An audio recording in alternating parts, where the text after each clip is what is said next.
imbyino zirasakara mu masuka y'umuco, inganzo zisesekara mu ntekerezo z'abana, guhuza kw'abantu bikamumbatira urukundo, inyikirizo z'amajwi zigahinduka urusaku.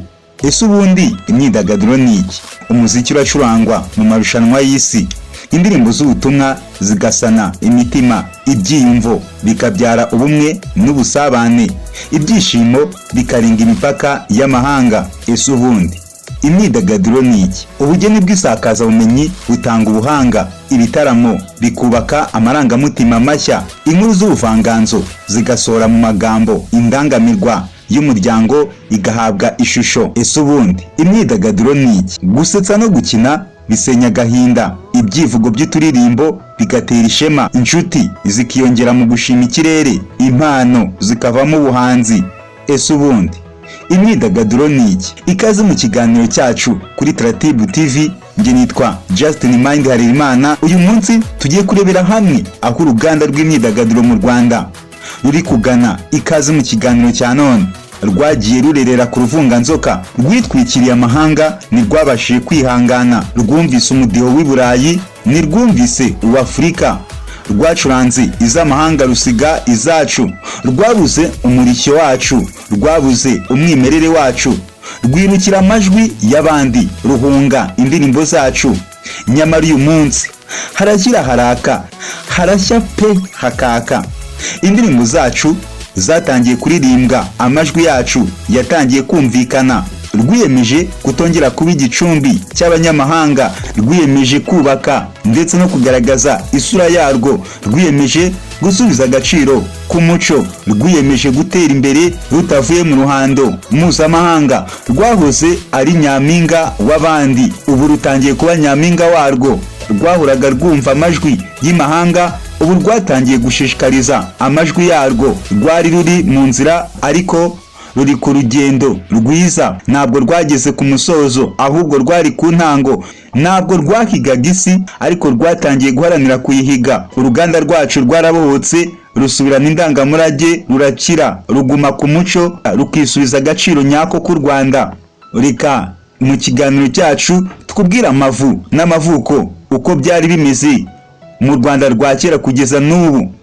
Umuziki w'u Rwanda ukomoka ku muco gakondo, indirimbo z'inkuru n'ibyishimo, imbyino z'intore n'ibikoresho by'umwimerere nk'ingoma, inanga n'umuduri. Umuziki wari igikoresho cyo kubika amateka no gusakaza ubutumwa mu muryango. Kwinjira kw'amashuri n'amadini y'ubukoloni byazanye umuziki w'i Burayi mu bihe bya politike n'igisirikare, nawo wakoreshejwe mu butumwa butandukanye. Nyuma ya Jenoside yakorewe Abatutsi mu 1994, umuziki wakindutse igikoresho cyo kongera kubaka igihugu no kunga Abanyarwanda. Guhera muri 2000 kugeza 2010 haje injyana nshya ya R&B ndetse na hip hop na Afrobeat zihuza gakondo n'ibigezweho.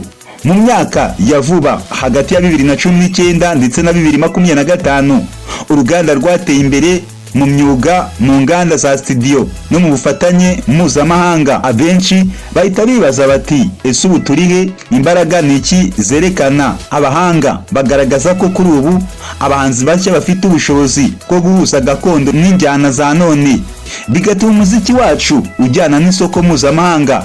Ibikorwa mpuzamahanga nabyo kandi ntitwabyibagirwa. U Rwanda rwakiriye inama n'imurikagurisha nka Access 2024, Music in Africa Conference, Giant of Africa n'ibindi bitandukanye byagiye bihuza abashoramari, abatunganya umuziki n'abahanzi n'abandi benshi batandukanye. Ntitwakwibagirwa kandi ikoranabuhanga n'itumanaho. Gukoresha streaming platforms byorohereje umuziki kugera ku bakunzi bo hanze, bikazambya amahirwe ya collaboration na touring umuziki wacu.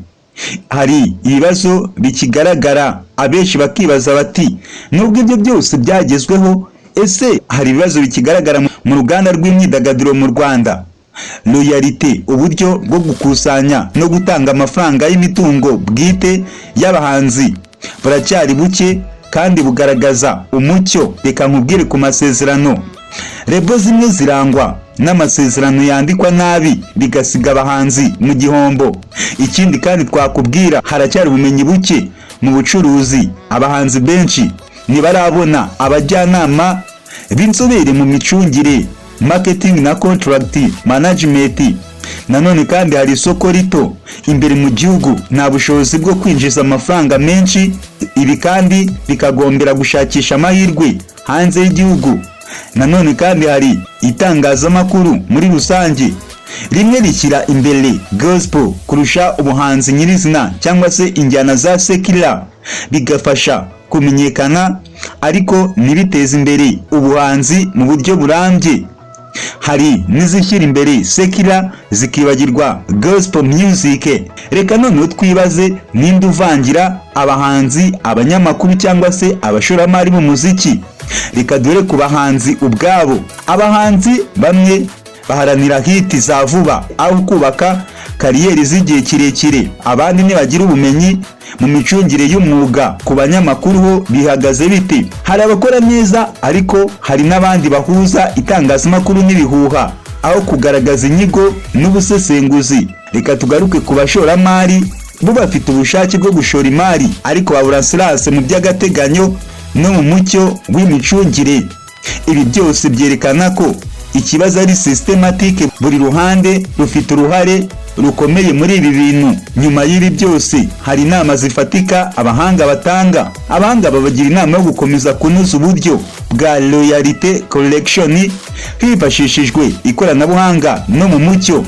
Abahanga kandi bakubwira gutegura amahugurwa ya business na legal clinics ku bahanzi, contract, IP ndetse na marketing. Abahanga kandi bavuga ku kintu cyo guteza imbere lebo zizewe kandi zigezweho no gushyigikira amakoperative y'abahanzi. Abahanga bakongera bakabagira inama yo gushyiraho export strategy ihamye, gufatanya n'abategura festivale n'amafestivale menshi atandukanye. Abahanga kandi bakabagira inama yo guhugura abanyamakuru mu bijyanye no gutara amakuru y'ubuhanzi mu buryo bw'umwuga. Abahanga kandi bakakubwira gushishikariza abashoramari mu buryo bunoze, bagahabwa umucyo n'uburinzi mu masezerano. Umuziki w'u Rwanda ufite amateka akomeye kandi urimo guhanga udushya mu rubyiruko, nubwo hari imbogamizi z'ibicuruzwa, imicungire n'isoko. Hari icyizere gikomeye ko mu gushyira hamwe abahanzi, abanyamakuru, abashoramari, leta, uruganda ruzagera ku rwego mpuzamahanga.